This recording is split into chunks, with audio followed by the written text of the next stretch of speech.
Good morning, Maud Sanders Badgers.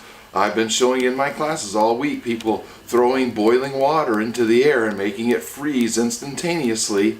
I've told the students, do not try this at home.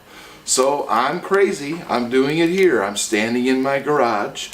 I've got water boiling on my camp stove. I'm going to go outside in just a few minutes and I'm going to throw that water in the air and we're going to have it on video and I'm going to put this out there for everybody to see. I told the students, do not try this at home. Moms and dads, be sure you know that. No one was told to try this at home. It's 21 degrees below zero. I just checked the temperature, 21 below. Way too cold to be out here. Don't know why I'm out here. But here we go, we're going to get... Alright, so I'm going to try this again. Here I am. I've got my 2 cups of boiling hot water. You can see the steam coming off there.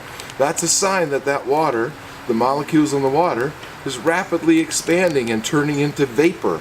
But when I throw these 2 cups in the air, that water vapor is going to freeze instantly and form a cloud, come down as ice and snow. Let's give this a try.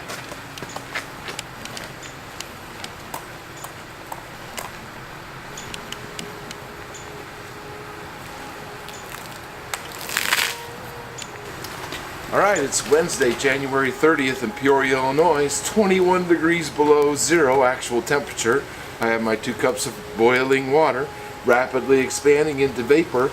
As I throw it up in this really cold weather, it's going to instantly create a little ice fog cloud, some snow, and some ice crystals.